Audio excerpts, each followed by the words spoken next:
Hello everyone, this is just a quick video to recap week 1 and to talk a little bit about week 2. I think everyone is doing a really nice job. I've been able to read your discussion boards, see that you're interacting with one another, and also watch your videos.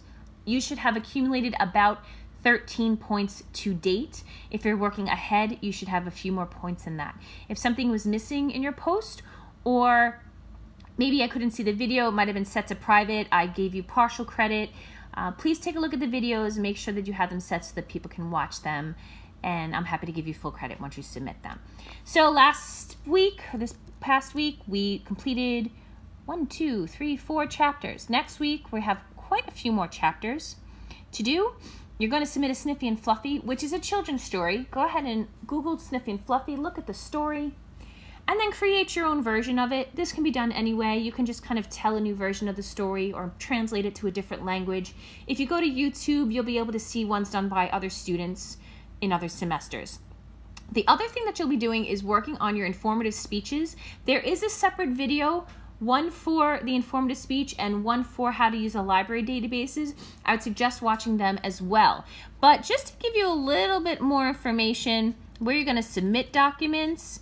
So, and actually in the assignments section on the side here, there's a folder for post your speech assignments here. Here you will see, first is the quote an article. The quote an article is basically one of the articles that you're using in your speech. Write a little bit about it. Where did you find it? What database did you use? You fill out this sheet and then save it, and you're going to post it here. Okay?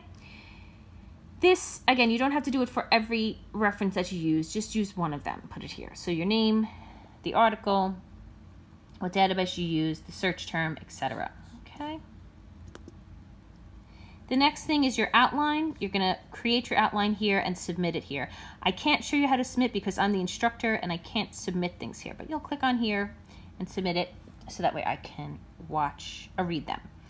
The actual speech you're going to post onto the discussion board, and that way it gives your classmates the opportunity to watch and give you some feedback.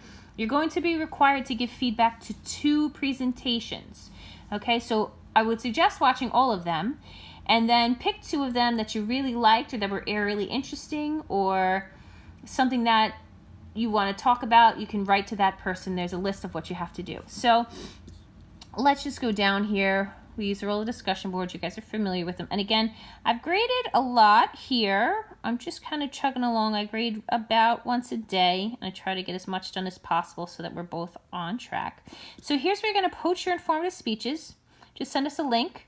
And then the next thing, after you've watched them, for 2 people, tell the name of the speaker, the topic, was it well organized, did it have a preview, a body, a conclusion, what did you enjoy, and what suggestions do you offer to the speaker. Now, we'd like to do this in a positive and constructive manner because we want everyone to improve here. That's the point of this. So let's try to keep that in mind when we put our feedback on here, okay? So again, you just can make one post and put 2 different people on that, and that way we can all read this information. The other thing I wanted to show you, which you may not know, which is a huge time saver. So if you click on, let's say, classmate discussions or classmate introductions, on this little box right here, you can click it. You're going to click all of them. So now all of them are highlighted. When you press collect, it does this really amazing thing.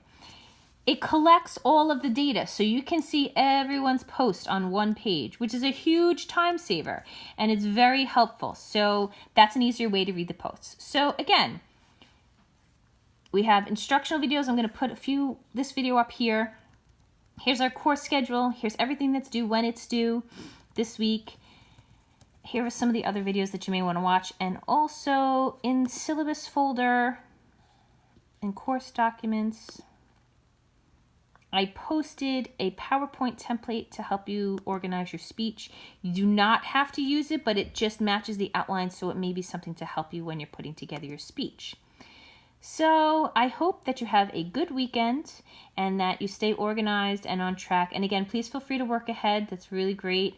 And if you have any questions about the content, feel free to email me. If you have technical questions, reach out to our e-learning center at the college. Have a great weekend, everybody.